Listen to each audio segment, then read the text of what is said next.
Today we're going to be talking about inner child healing and giving yourself the love that your inner child needed and needs in this moment today.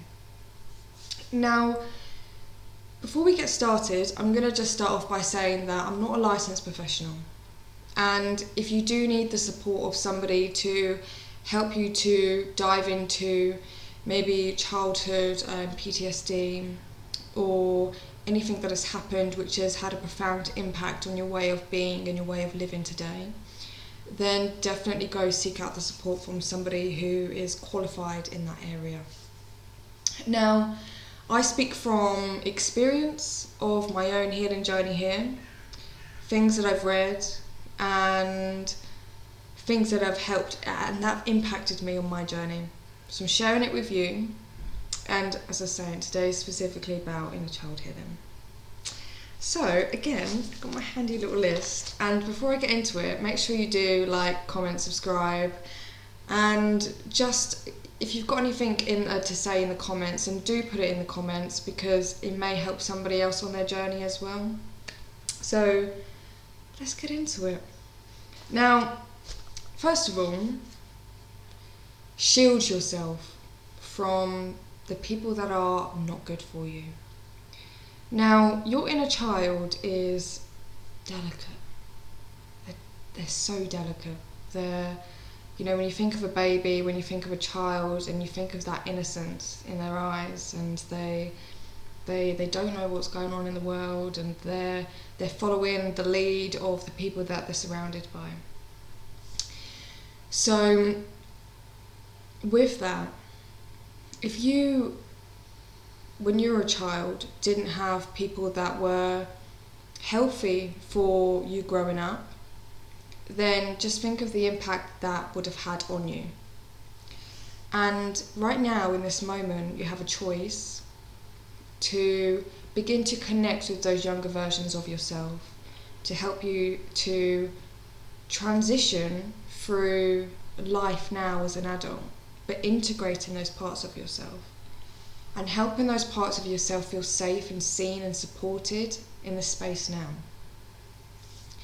So whilst there may not be good people in the world, which I did briefly touch on in my previous videos, whilst there may not be good people in the world, you are one of the good people. You're one of the good people, and that inner child in you needs that support today. So what can you do to connect with your inner child? Which we will go into throughout this, some hints and tips. So the next one is love yourself. Love yourself like you wish to be loved. And that inner child, I just mentioned they're so innocent, and I want you to either find a photo or bring an image to your mind of a version of you which perhaps needs the love, and just think of the innocence within them as a being, and that is you. That still resides inside of you. So what can you do to begin to show those parts of you the love that they deserve, and the love that you now wish that you had? Because your inner child is always speaking to you. Your inner child is always there, and it's your choice on whether you acknowledge it. Now, to kind of give you a little bit of perspective and a little bit of additional, perspective, I suppose, is when I was on the beginning of my journey, my inner child was just running riot. She wanted to be seen, wanted to be heard, and really all she wanted was to be loved. But the only person that could love her in the way that she deserved to be loved, without any external validation, any external person filling that void for me, I had to do that myself. So through doing that, I identified what is it that she wants, what is it that she needs, and how can I give it to her? Because the thing is with inner child healing and your inner child wanting whatever it is that they want, that love that they deserve, you're the only person that can continually fill that cup up for you. And we are social creatures, as I mentioned in pretty much every video that I make. We're social creatures, but ultimately it's going to come back down to you to pour into yourself. Be the adult, be the parent, be the person that you always wish that you had. Which leads me on to number 3. What did your inner child, what did you used to like to do when you were a child? Now, were there games that you used to play? Or were there... I say games because games is a big one when we're kids, right? So, what is it that did you used to like go exploring? Did you like to create? Did you like to join any classes? Or what were the things that you used to do when you were a child that lit you up? And are you doing them now? Because as I've mentioned, your inner child is always within you. They're always there, and if you don't do the things that they used to like to do when they were young, as in your inner child, then are you really embodying the energy of the essence of what they like to do in life? Are you fulfilling the needs that they have right now as an adult?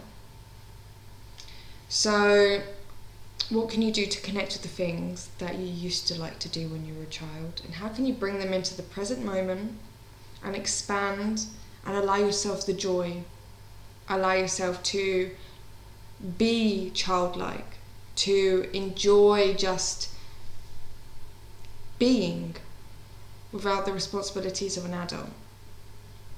But remember, you do have the responsibilities of an adult. So how can you find a balance? And the next one is, did you used to like to wear anything or do anything with your hair or, your clothes, or decorate things? Or did you have a favourite t-shirt or some favourite socks? And do you miss that? Do you miss that? Are there things that you would like to bring from the past into the present to fully embody your inner child self? And perhaps your inner child just wants to wear that favourite shirt again, and how can you find, doubt you're going to be fitting into it, but how can you find something which you can wear now, almost like a remembrance of your inner child and embodying the essence of your inner child? And this is all going to help and support you with your healing and with your inner connectivity as well. And the next one is, this is kind of a continuation of the last one, but favourite food.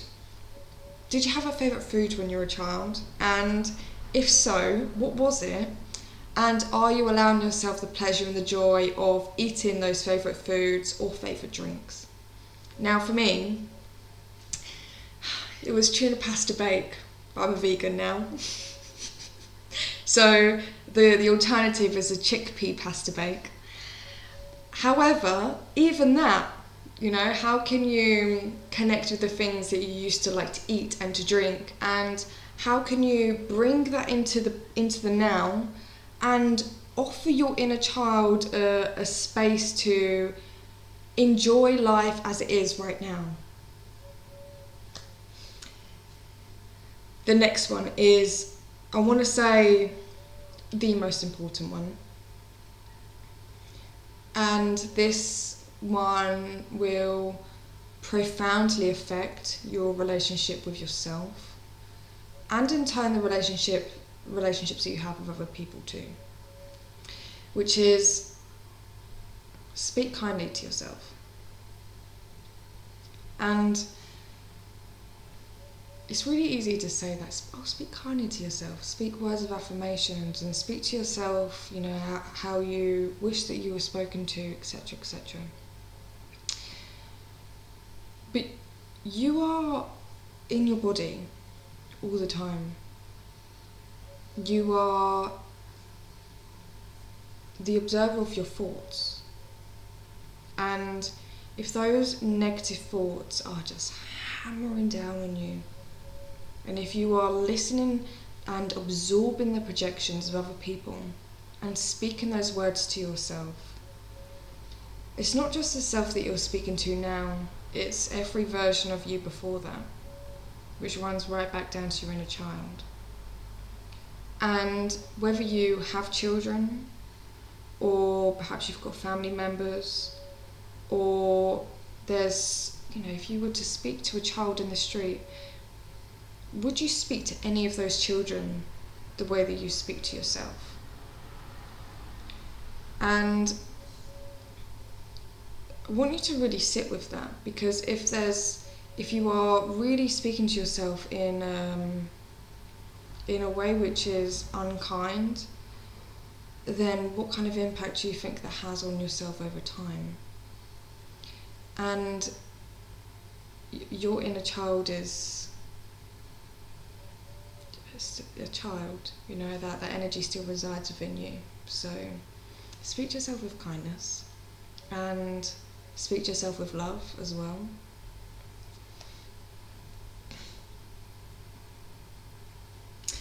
And the next one is reparent yourself. So this is a continuation of the last one almost. Is that reparenting yourself can really alter your relationship with yourself and your inner child. Because how can you be that version of you that you wish that you had? Or how can you, because you are. Your higher self, your present self, is the version of you that your inner child needs. You're here watching this. And how can you speak to your inner child in a nurturing way? How can you love them for who they are? How can you love them for the pain that you know that they have experienced?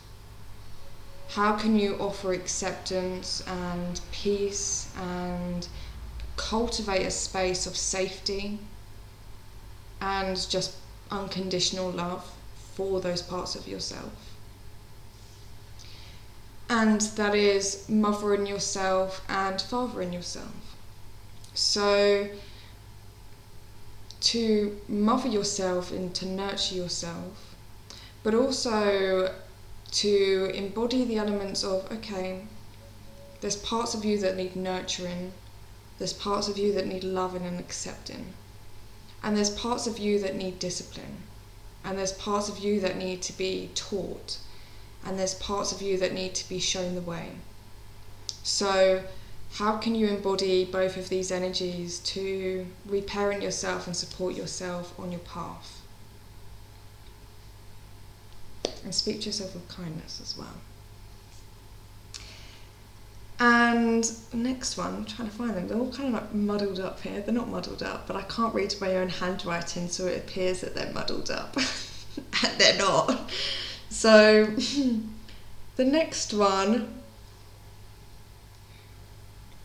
create a physical space.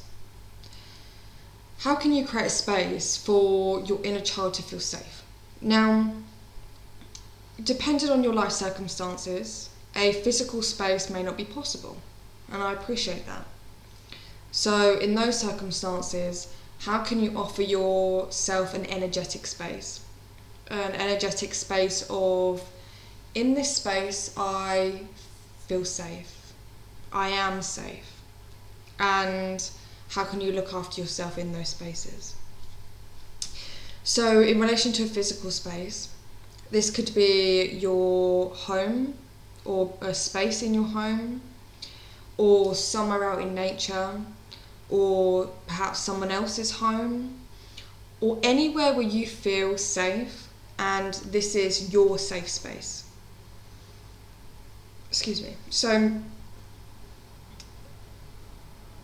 as I was saying, if you can cultivate that space for yourself, and in this space, this is a place where you go to feel safe, to just be, then by doing that, then you're offering your inner child a space to, okay, if you are feeling overwhelmed, or if you just need a space to be, if you need a space to create, if you need a space to cry, then this is a space that I can take you as the adult version of self, bring you to this space and bring in a sense of peace and harmony and allow your inner child to flourish in that space, wherever that may be. And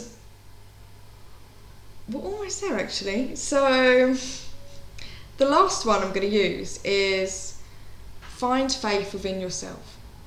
Now, your inner child, the faith in yourself may have been broken or damaged through your journey through life. And you know where you are right now, what experiences your inner child has had. You know the road because you've walked it. And that inner child is sitting within you. And what are the feelings that are coming up? What is the anger? What is the hurt? What do they have to say? And are you offering them that space to speak? To really offload some of that hurt and that anger. And through allowing them that space to feel whatever it is they're feeling,